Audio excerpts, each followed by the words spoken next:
Today's program is According to the Almanac, and our speaker is Mark Breen, returning for his 14th annual presentation.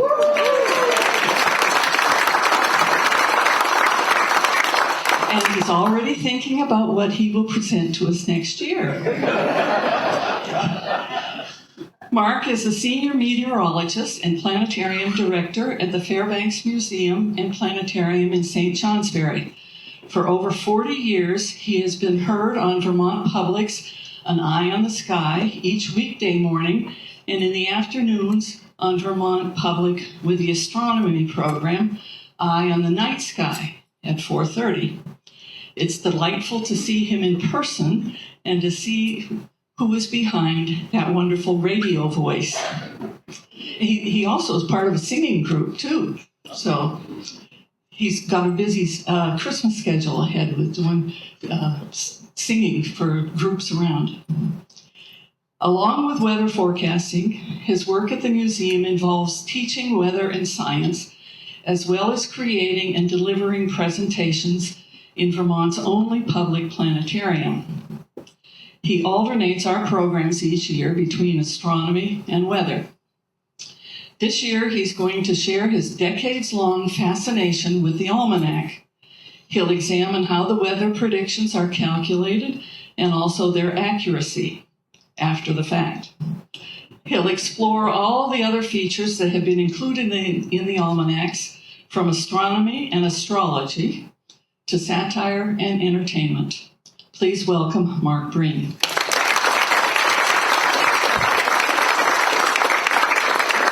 Thank you, Marita, and welcome everybody. Thanks for coming out and adjusting the schedules. It's really great to see all of you here.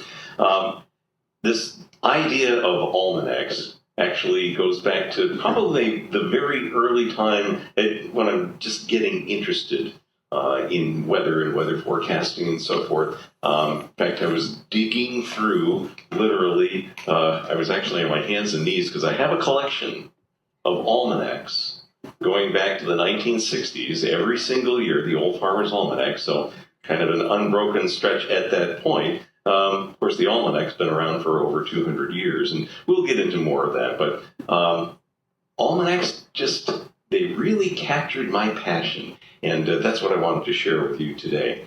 So I was thinking about the almanac. What exactly is an almanac? I mean, there's the Old Farmer's Almanac. It's kind of somewhat of a standard as far as that goes. But, well, do you have an almanac? How many people here have an almanac? Okay, a handful of you do. Okay, somebody brought one. All right. Well, I'm asking because, of course, I have next year's 2026. I'm looking at, there's one store that I usually pick these up. I'm usually going in kind of the last week in August, looking. Oh, there it is. Got it. So I don't want to waste any time. So, what is an almanac? Well. So, like I said, I did some digging. So, here's some almanacs. There's all kinds of almanacs. In fact, I have some more pictures. Almanacs. A lot of them are literally, and you don't have to see any details. Numbers, lists and lists of numbers, page after page of lists of numbers. But this is what they've looked like for 500 years or more. In fact, in some ways you could say thousands of years, although they didn't have paper 5,000 years ago, but nevertheless. So this is the 2026 version right here. This one actually is this covers from a 50-year period, 2021 to 2070. And then I couldn't help myself. Poor Richard's Almanac. Now, Poor Richard's Almanac, if you're not familiar, this is Ben Franklin's work. And what they did is they actually compiled all of those witticisms that he was very famous for, and they're just page after page of these great sayings in there. So that's, what is an almanac? Well, of course, the forecast, the weather forecast, I think that's, sometimes what people go, oh, well, that's, you open the almanac and you get the forecast, right? But of course, included in that, there's calendars. In fact, every day. We'll talk a little bit more about the details of that. But one of the things that maybe people aren't as familiar with is that it is one of my favorite astronomy publications. It has great astronomy information. And so, I always recommend that. One thing that, again, if you're not familiar with the Almanac, you might not realize you can get recipes.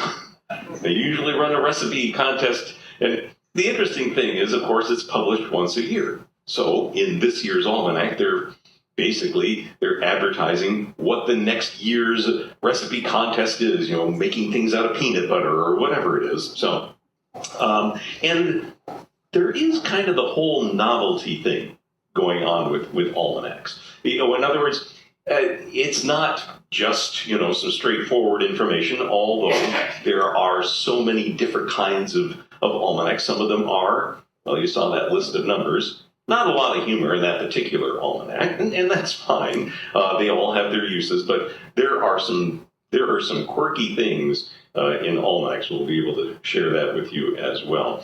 So thinking about the almanac, and I asked you if you had your almanac. I get mine every year. You can get it by subscription, and probably should mention too, there's been all kinds of information about the Farmer's Almanac is ending. So there's the Farmer's Almanac and the Old Farmer's Almanac, two different publications. So anyway, in terms of having an almanac, this is something that, especially if you go back, I'd say before the Civil War, certainly, people had an almanac, and it wasn't just, some sort of fun thing to take a look at. It was a critical piece of information. And so we're going to find out a little bit more about, why would you need an almanac? Why would you want an almanac? I hit the wrong button. Hang on a second. There we go. So this is one that I pulled out of my collection. It's the bicentennial issue of the Old Farmer's Almanac. And I don't have it written down, but I'm pretty sure this is the first almanac that I bought. Because at that time, I was 16 years old, I was involved with a lot of bicentennial things going on, and I was interested in the weather, and, it was kind of a special looking, publication here, so that kind of got me started in terms of buying them. So the Almanac and me. One of the things that, again, it's the bicentennial year, but when I'm looking through it, all of a sudden, there's some weather sayings sprinkled in through here. And there are tidbits of history, kind of in an unusual fashion. We'll try to give you some examples here in a moment, but I just wanted to kind of mention that, all of those elements are built into the almanac, but that's not all. It's, it's a very casual kind of, folksy type of thing, and that's fine. When I say quirky articles, one of my very favorite articles, and for years, I couldn't remember where I saw the article. I knew it was an almanac, and I'm going through almanacs, and I couldn't find it. And then I grabbed that almanac, and I think I've got it right here.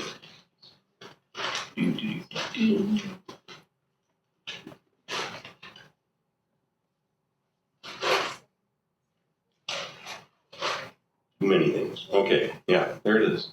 Okay, so pull that out, and then I happened to open it up, and in it found a fascinating story. I'm not going to spoil that just yet, but it is one of those things that all of these very interesting, viewpoints, they're all kind of put in this one publication. And of course, it's the Farmer's Almanac. There's a whole lot of farming information in there. And in fact, various gardening, guides, planting guides, all that type of thing, those are all built into the almanac.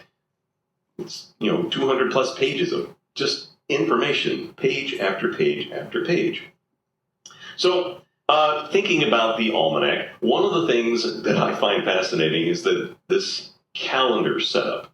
Now, again, because it is, kind of small in terms of being able to read, but I just wanted to point out, so there's a lot of astronomy information over here, but when I said that there were things like, weather sayings and history and so forth, so just wanted to note, in terms of history, J. Carver, chosen governor, 1621. I'm assuming that's the governor of Massachusetts. It doesn't say, but there's huge amounts of information in little tiny fragments on here. The full pink moon is right here. Patriots Day. A cold April, the barn will fill. So again, weather sayings, we've got, these history, remarks and so forth, all kinds of astronomy information as well. This is all condensed in this one. This is the calendar page. This is not the whole thing. So then we get to the forecast itself. So you get these sections where, and I think the interesting thing about the weather predictions in the Almanac is that they do two kind of ways of thinking about it. They do kind of a bigger picture. And each month they will say it's going to be warmer or colder than the average. It's going to be wetter or drier than the average, snowier, not snowy. And so that information is part of it. But then included in that are the daily, what's going to happen today. Now you got to realize this has been prepared 18 months in advance. I wish that I could forecast 18 months in advance. Because what I would do is I would probably work really hard for about 3 months, and then I'd relax for 3 months. So that's obviously not how things work. And yet, it really, this is, and I just, because I see this, I'll point this out to you. Quirky, and so, the secret method for the mastery of life. There's anything that you need is in the Almanac. Astronomy information. And so again, so this, the 1976 version of it, they have the eclipses. Now, okay, so weather forecast, you figure things out, you put it out there. But that may or may not be right. The astronomy information, that is calculated precisely. It can be done years in advance. But when they say, the eclipse is going to be on such and such a date at such and such a time, that is exact. There's no fuzzy thing about the Almanac and its astronomy predictions. And even going back hundreds of years ago, the astronomy predictions were precise and as accurate as they could make them. And there are some reasons for that. Okay. I mentioned recipes, and again, I didn't want to try to get too fussy about making all of these things. You don't need to read all of this, but I just wanted to let you know this is directions from 1776. This isn't the Almanac from 1776, but in the 1976 Almanac, they have this whole thing about how to roast pork. So if you needed to know that, there's also a trifle recipe in here, if you need that. But on the other page, so you got these recipes on one page, and here, look out Mars, here comes man. That was the Viking landers that were headed there. Now again, that was written before, but they landed there in July of 1976. Okay. All right. A wind chill chart there's a barometer table, but just draw your attention to the article that's over on the right, a story called Frozen Death.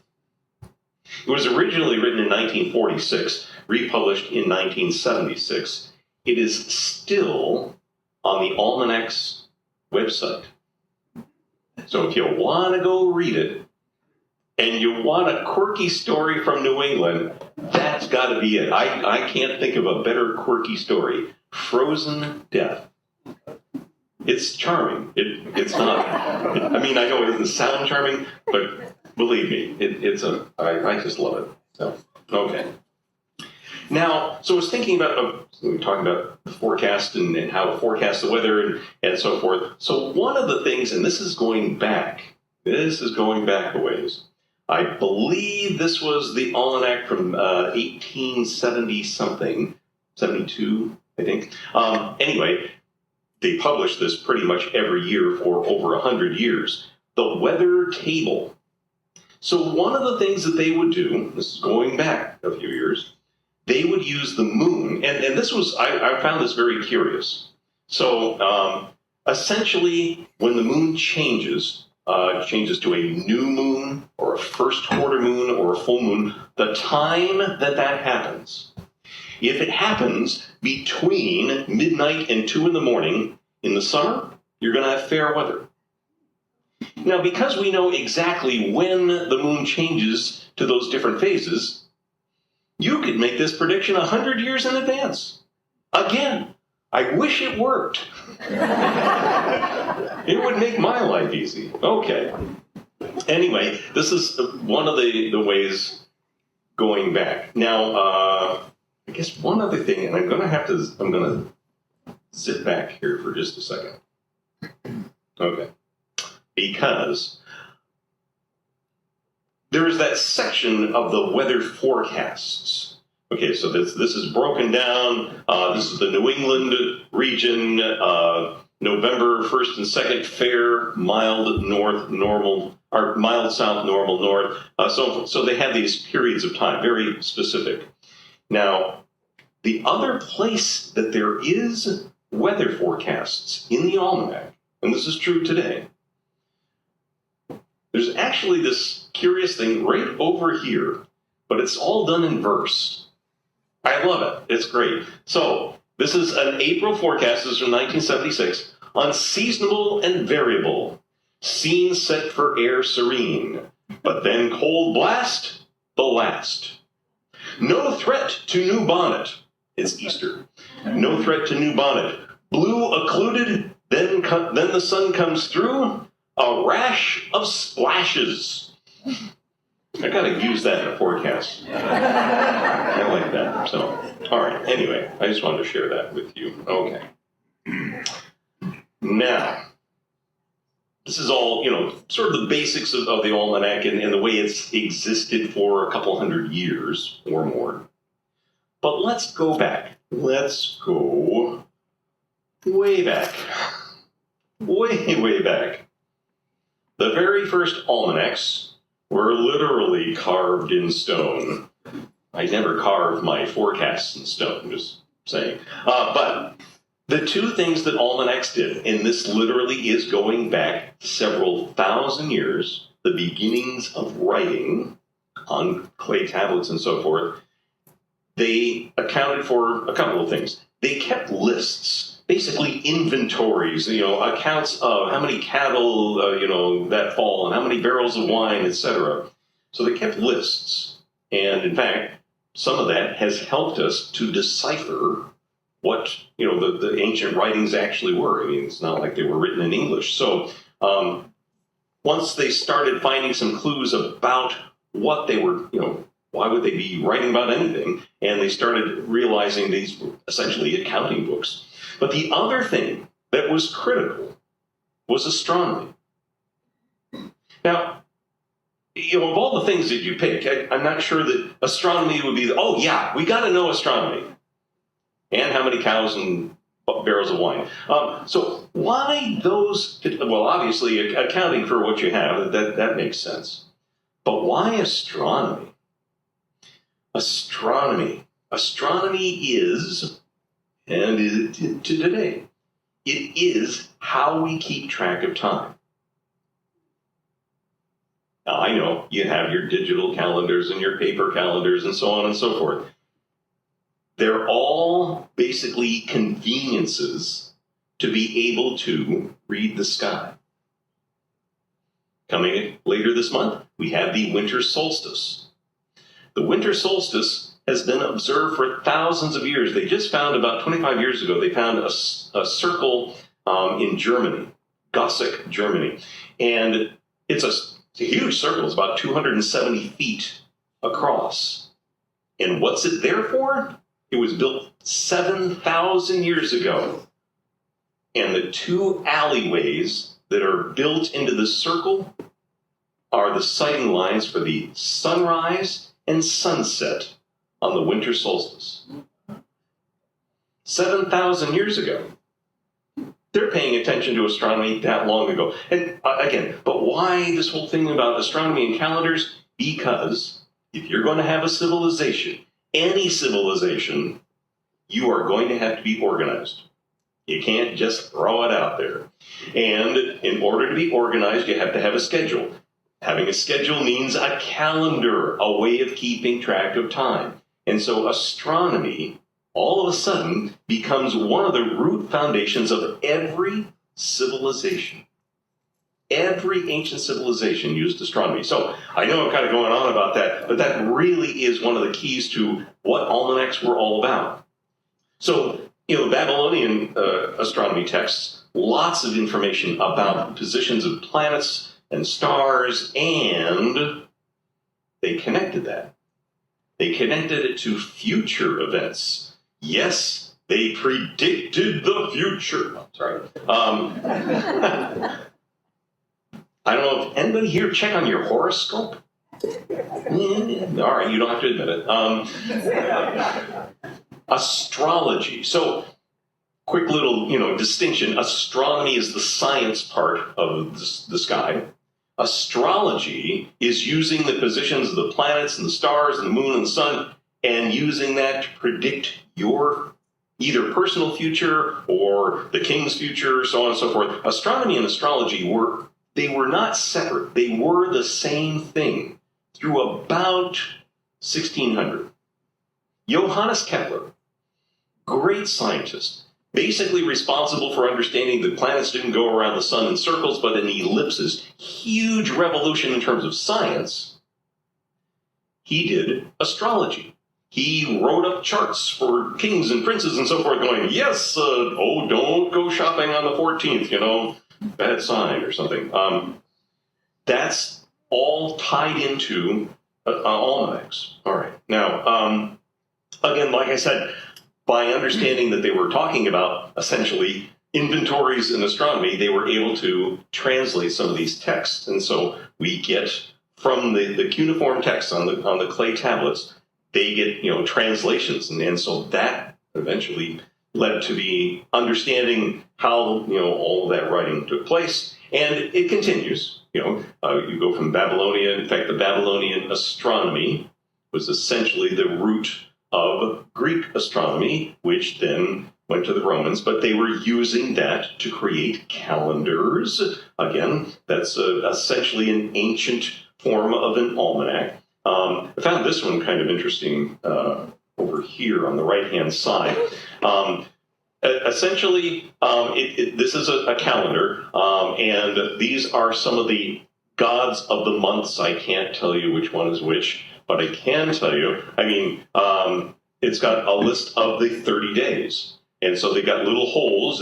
You used pegs to put, what day it was, and here's your, this would be the calendar of the year.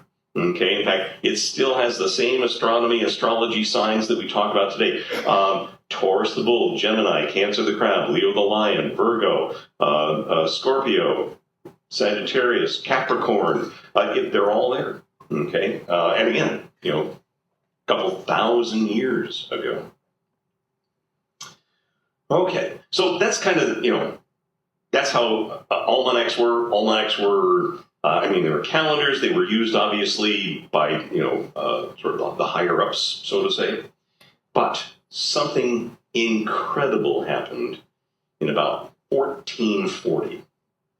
Any guess? The printing press.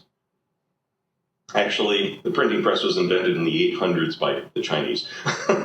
However, there was this guy named Gutenberg. And the Gutenberg printing press, it would be essentially the equivalent, as far as I can tell, is how I'm sort of perceiving it. The change by having a printing press is the same thing as having no computer to having those cell phones that are essentially computers that you use. It was an incredible information revolution. Really, nothing like it up to that point. It made writing, it made books available to nearly everyone. And of course, one of the infamous things that Gutenberg did, he prints the Bible about 1455. I've actually seen, and there's not a consensus on exactly when it was printed. That's why I say about. I've seen various dates from 1447 to 1458. I don't know. And it's not important in terms of the story of almanacs. But the important thing about the printing press and Gutenberg is that the oldest known printed almanac was done by Gutenberg in 1457. This is not it, because it doesn't exist. Okay? And there are the earliest ones that I can find. This is one, in fact, this is the earliest one that I could find. Now, probably something earlier, but this is 1585. So it's still 100 years after Gutenberg, and yet, a printed almanac. But the key thing about these almanacs is that, okay, so, fancy things like the Bible and so forth, they're printed on very, high quality paper and, the fancy stuff. Almanacs were produced on the cheapest paper they could find. They called it rag paper. But guess what? Rag paper, just like its name implies, has cloth, has linen material in it. It lasts. And so, first of all, these were intended for use. These were not to be preserved or set aside in the library. These were, you're going through them every, you'll wear them out through the course of a year. But that's what they were intended to be used for. They are a daily thing. Now, again, we're early on in the process. They are printing, oh, look, another list of numbers. Okay? That is really, so timing of the positions of the stars, planets, the moon, this is all pretty critical information, and you're going to see there's actually some very specific uses to it. But one of the key almanacs that comes out of this, Regiomontanus, 1474, so again, near the time of Gutenberg, 700 pages of numbers. Well, not just numbers. Again, predictions of various positions and so forth, but wonderful illustrations. These are eclipses over a period of a few years, and so this is a partial eclipse. Partial eclipse, that's a total eclipse. Ecliptus luni. So this is the eclipse of the full eclipse of the moon, 1501. Even at let's see, that would be at 2:17. I would believe that would be in the morning. So yeah. Anyway, so this is the kind of thing. So he loved calculating. Apparently, that's all he did. 700 pages, and it's all hand calculation, of course. All right, so astronomy tables, huge amounts of them, and at the same time, okay, so 1474, not too much longer. 1492. Say what you want about Columbus, but there was a lot of exploration starting, and exploration meant navigation, and you needed to know where you were, east or west. Now, okay, so and this is going back to the Greek times. They could tell where they were north and south. Pretty easy, actually. The North Star. The North Star, the angle of the North Star above the horizon, is your location on the globe, north and south. So here, we are at almost 44 degrees latitude here, 44 degrees above the equator. The North Star is 44 degrees above the north horizon here. It's that exact. And so they knew where they were north and south. They just didn't know where they were east and west. Now, that wasn't a problem if you're sailing around the Mediterranean, because eventually you're going to bump into something. The Atlantic, nobody could see the other side of it. Columbus says, "Oh yeah, I'll sail over to China." Well, so all kinds of things about, Columbus didn't know that the world was round, and, or he was the first one that thought that. No, the Greeks knew that the world was round 2,000 years ago. But he didn't know how far it was. And so that's the idea of east or west.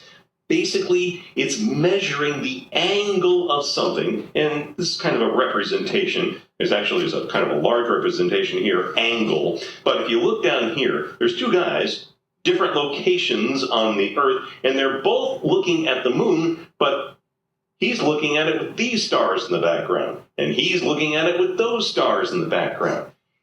That changes, and because it changes, you can actually calculate where you are east and west. Another example of that would simply be the position of the sun at noontime. Let's face it, the Earth is spinning around, so the sun is going to be directly above at different times at different locations. If you have an accurate table, you can calculate where you are east and west. And when you're out in the middle of the Atlantic, that's really important information. Okay, so I did mention Columbus.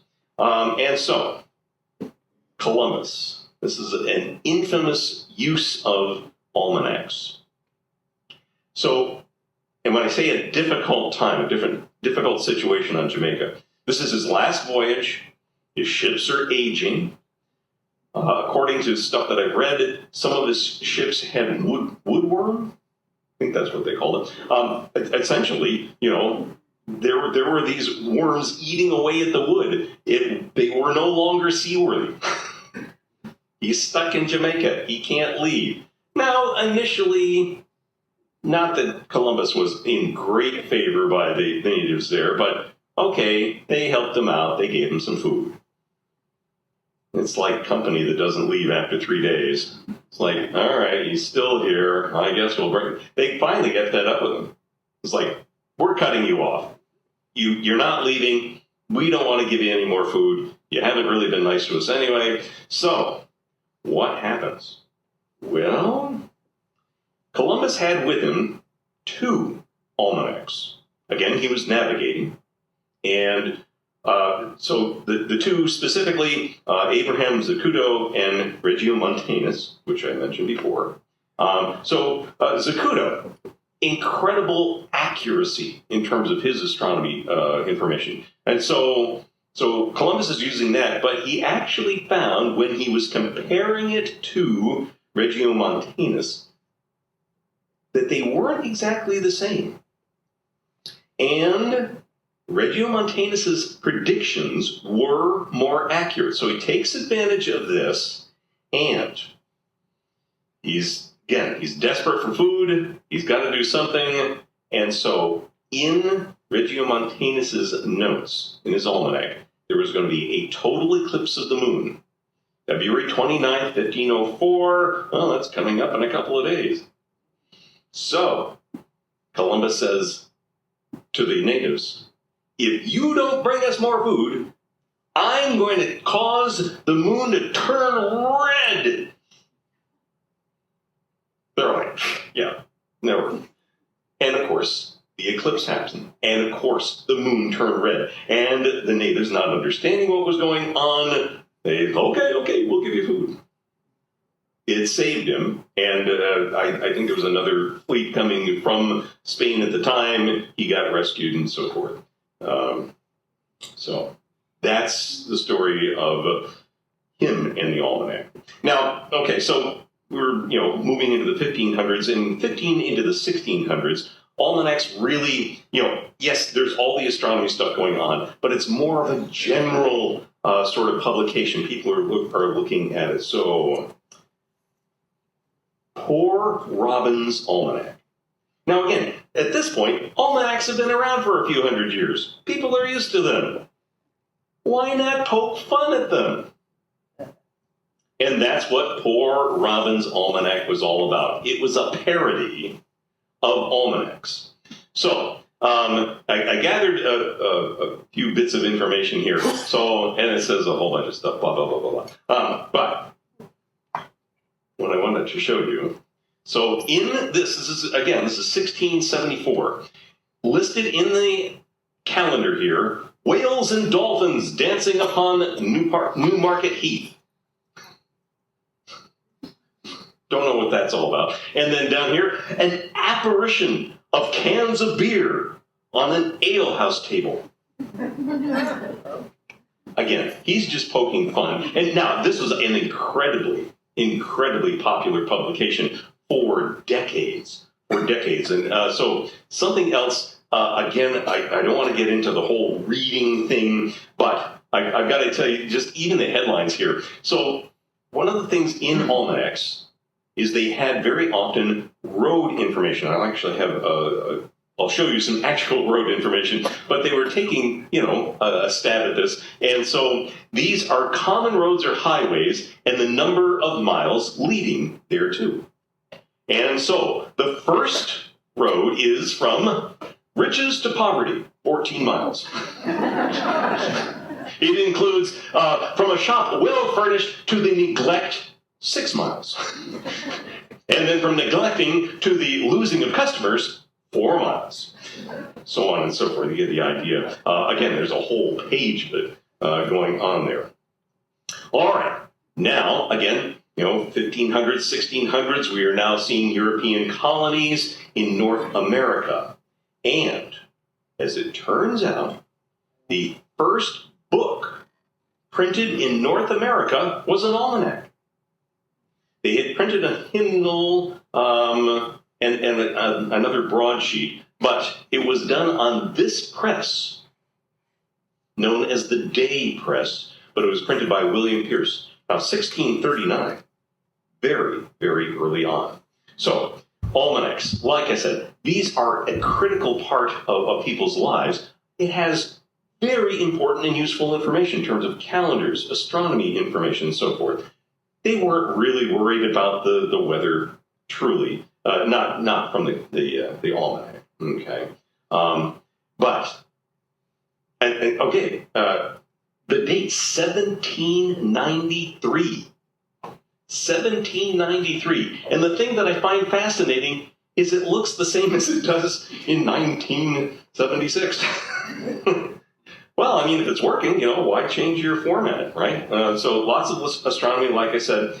Now, court information. Again, if you're thinking back to, colonial times, there's not a lot of ways of communicating. And so, again, this printed, publication every year has this critical information that it's not like you can look it up. You can't call somebody. How do you know? So, for example, these are specifically courts in Vermont. Now, this is 1793. The courts in Vermont, it tells you where they are. So Rutland, at Rutland, on the third Tuesday in August. That's when the court is in session. Okay, and all the other counties and their courts. These are, again, and this is a primarily Old Farmer's Almanac. It's a New England publication, and it came specifically out of Boston. So from there, let's see. These are the roads, and I picked this one out because it does have. It's the road from Petersham, Northfield, and Bennington.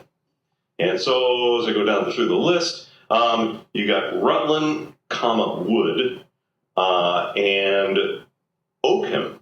I don't know where Oakham, Vermont is. Anybody?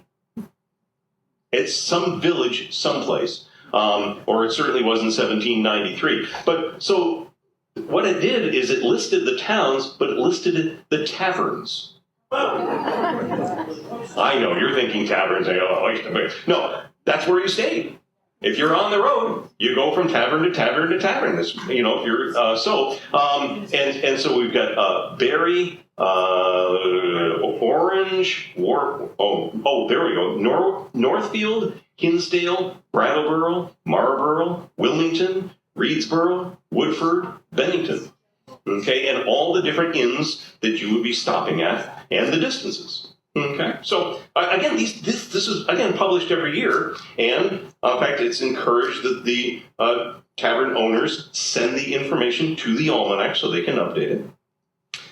People also kept their own personal notes in these almanacs. I've got more from this particular almanac, but I just wanted to, because you can't really read it very well, but it says, "The mad dogs are plenty and do great damage to many cattle.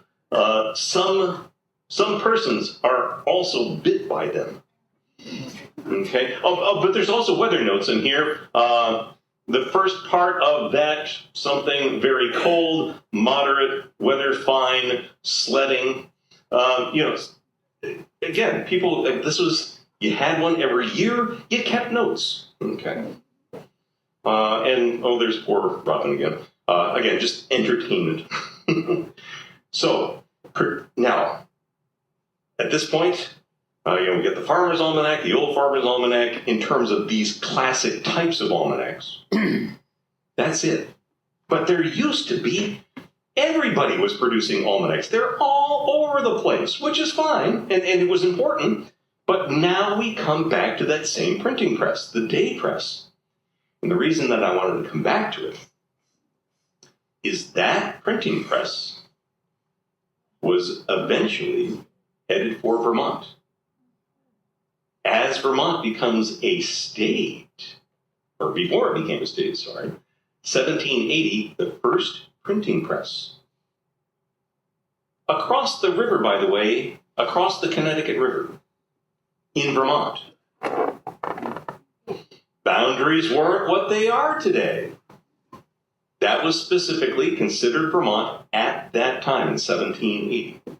Okay, but again, that, in fact, as I understand, that printing press is still at the Vermont Historical Society.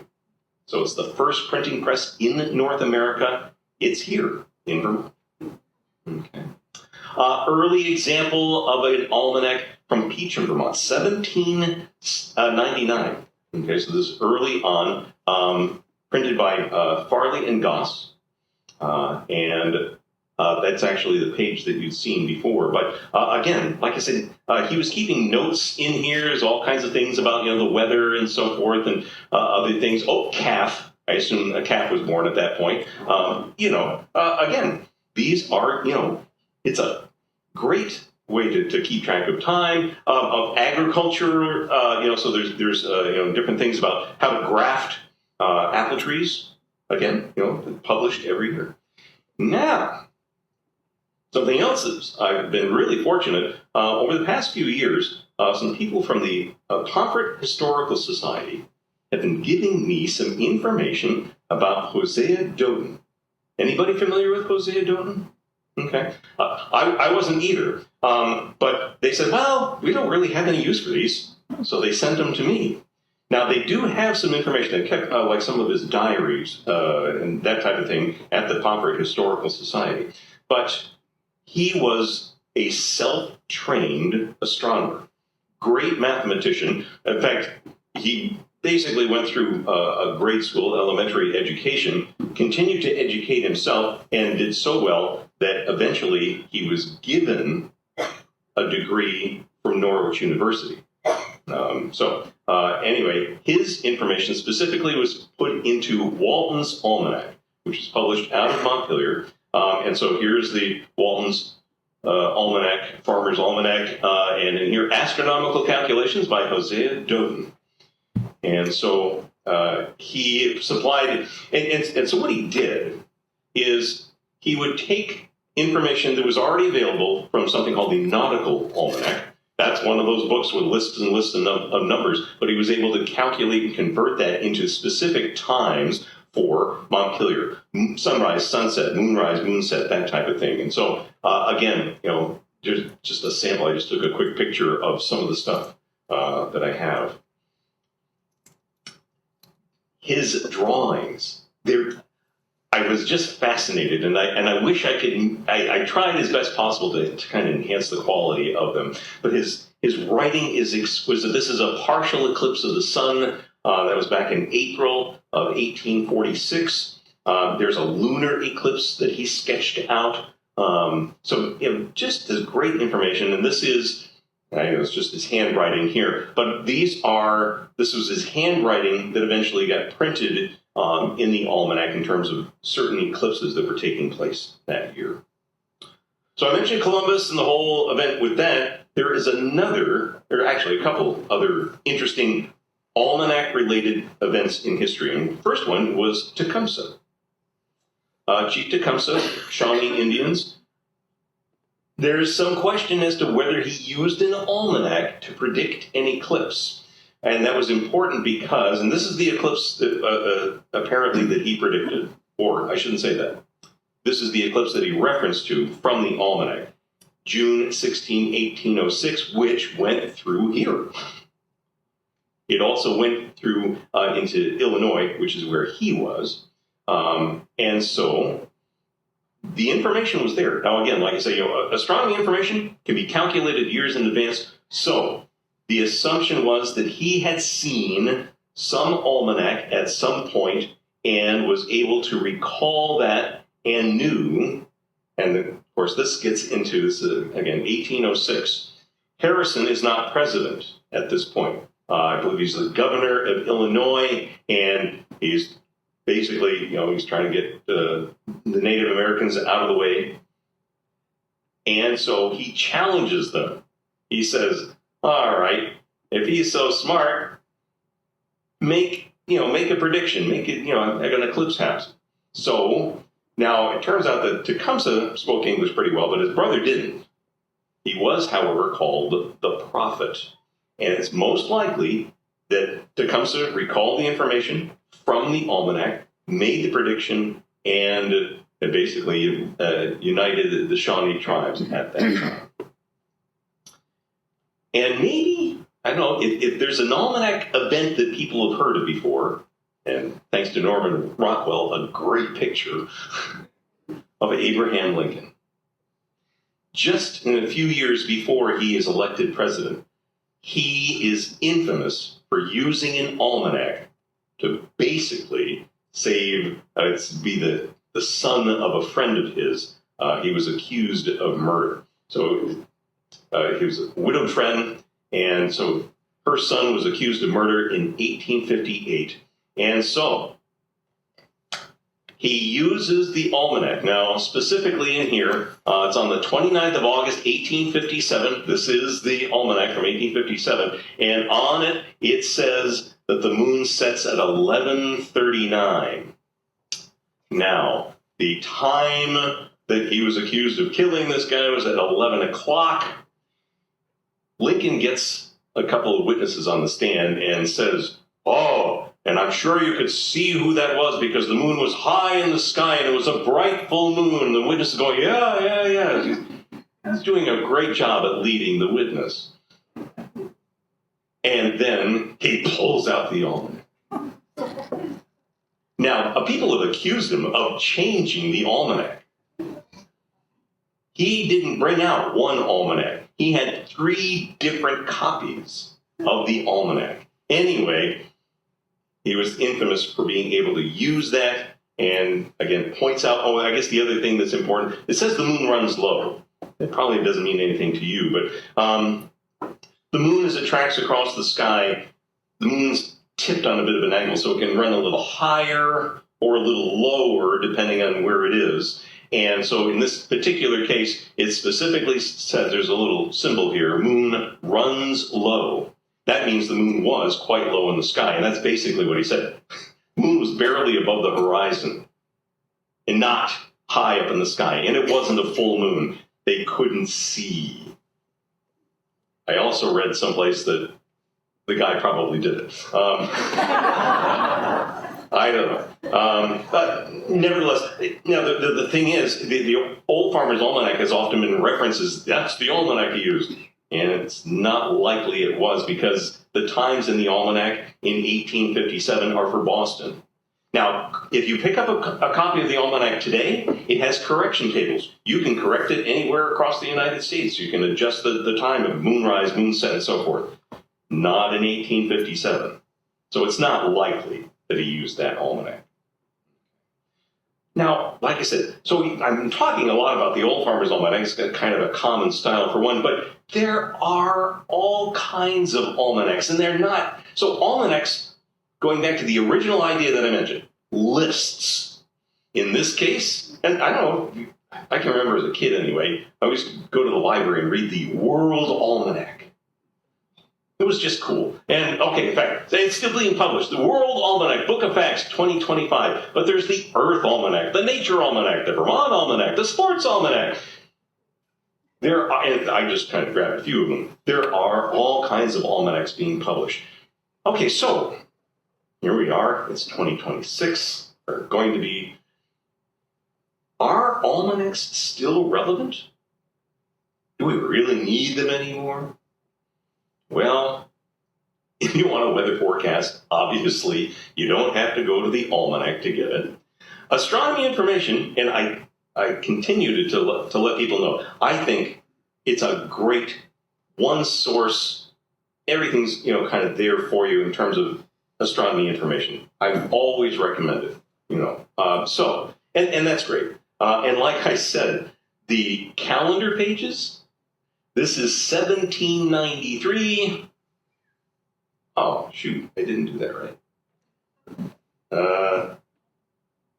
Oh, well. Suffice it to say that the pages today look just like they did. Okay. No change in how the pages appear. All right. This is what's happened. The Farmer's Almanac, not the Old Farmer's Almanac, but the Farmer's Almanac has finally said, after 208 years, last publication. Print media.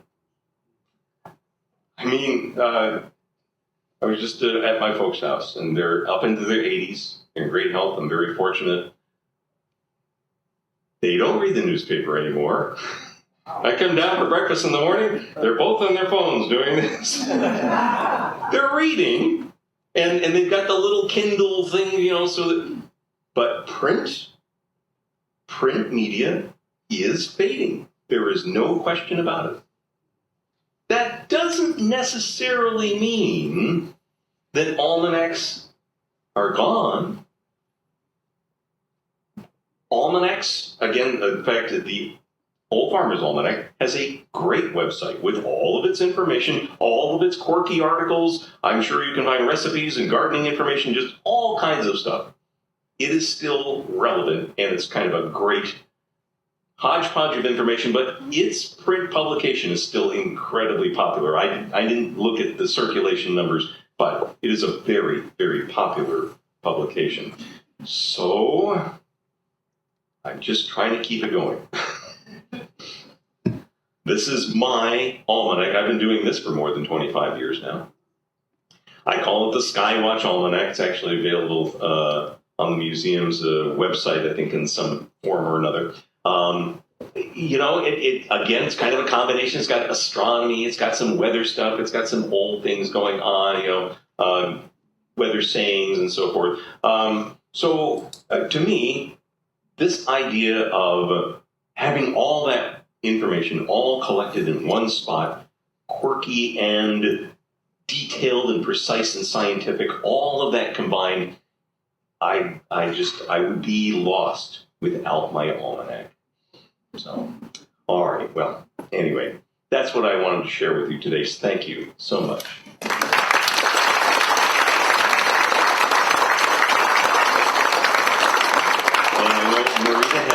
In fact, there are a couple of microphones that will be around. Do any of you have any questions about almanacs or anything else? Several people, and I'm so glad that people sort of had some ideas or questions for me when I came in today. So the floor is open. Yes. When I was a kid, I remember my dad buying a copy of the Old Farmer's Almanac every year so that he would know when to plant his various crops. How efficient and accurate are the predictions in the Old Farmer's Almanac in terms of planting? So again, and it's part of the tradition of almanacs, is that the moon is a key thing to that. There was also, this is Germany, early 1900s, Rudolf Steiner. Rudolf Steiner did a whole lot of stuff with planting by the moon. I saw a wonderful piece of information about that. You should really plant your carrots, because carrots grow under the ground. You should plant them in the dark of the moon. Okay? Things like tomatoes are growing above ground. They should be planted in the light of the moon. But the most important thing is plant them when you have time to plant them. I thought that was a really useful piece of information. It's like, I gotta get my carrots in, but I got a doctor's appointment in the morning. Plant them when you can plant them. So, thanks. Is it true that we're supposed to get a snowy beginning and a mild middle of the winter? Is it true that the Almanac predicted a snowy beginning, a mild center of the winter, and a snowy end? Well, let's find out. That's actually, it's a great question. And, that sounds about right.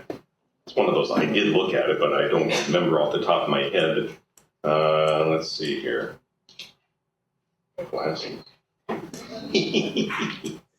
I didn't used to wear glasses when I was here 15 years ago. That's all right.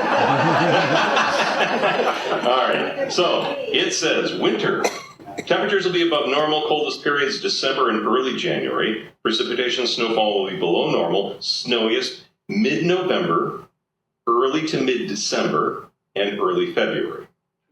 Okay, so that's... Now, I didn't see specifically the Farmer's Almanac prediction. And so one thing that I would say, they don't any longer use the moon as their key thing to forecast the weather. I actually knew one of the forecasters going back quite a few years ago, but it was somebody that I knew. He ended up being one of the forecasters for the Almanac. And so I would say that the methods that they use, which would be cycles, both lunar and solar cycles, but also, and this I found this in like the 1930s, they had this list of people that would say, they would basically send the information to the Almanac saying, yep, a lot of acorns this year, or very poor apple crop, and they would incorporate that into the forecasts. Bottom line is, I find the general sense of, is it going to be, just like I just read, cold to begin the winter or monthly averages, those I find as reliable as anything, because they're using in some ways the same method that the Weather Service uses. However, if you're looking in here and you're going, well, let's see, today is actually, since today is December 4th, let's see. This is a great Almanac prediction. From the 1st to the 17th, snowy periods. Turning very cold. Now, we've had some snowy periods. By tomorrow morning, it's going to be near or below zero. The Almanac was right again.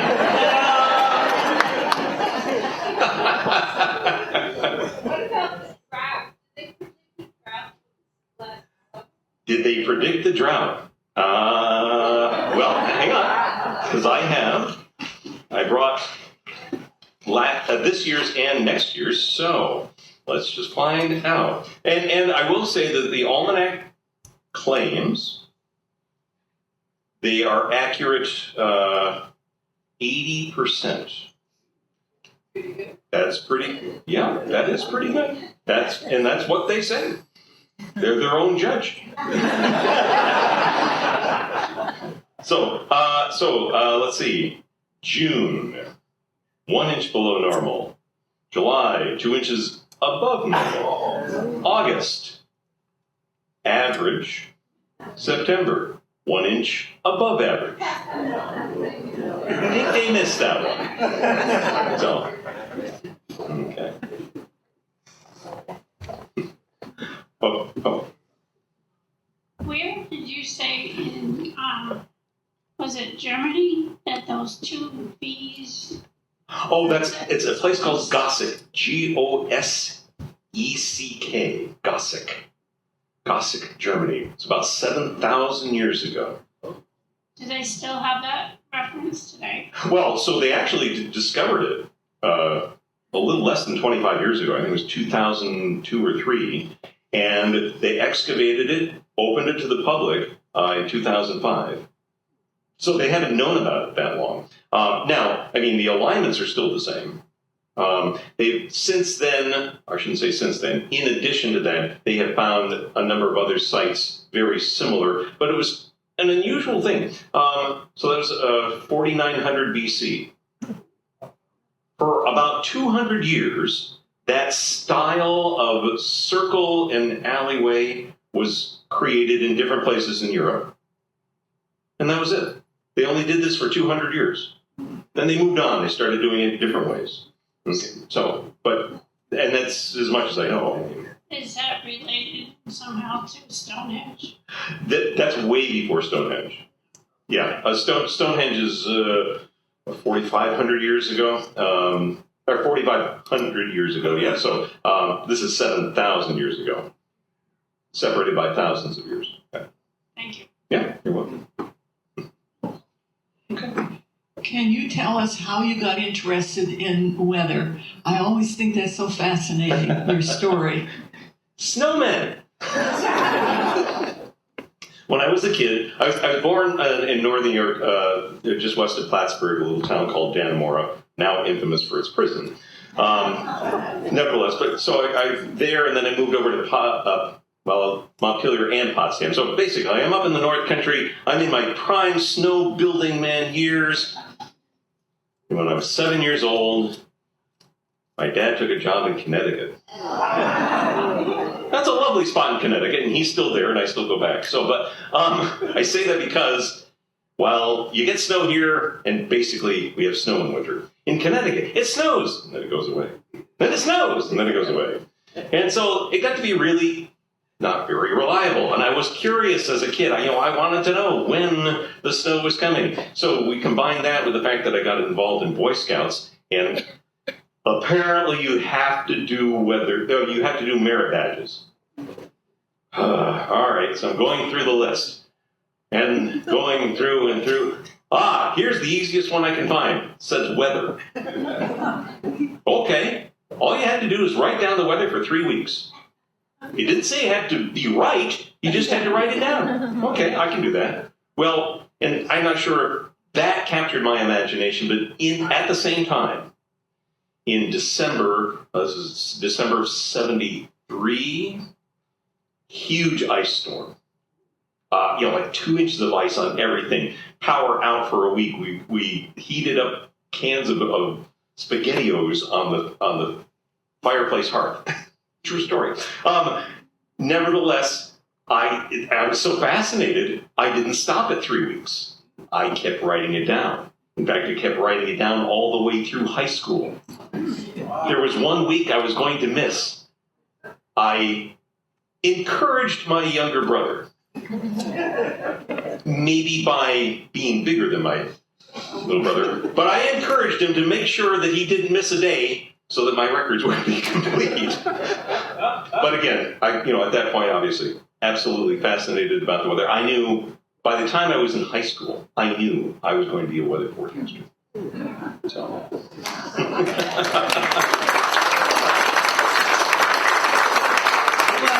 Thank you very much. I'm sure if you have questions, you can go up and speak with them individually.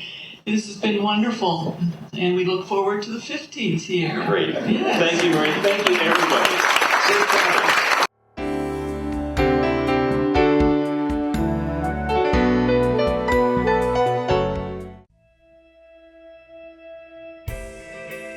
To order copies of this program, please call 802-885-6248.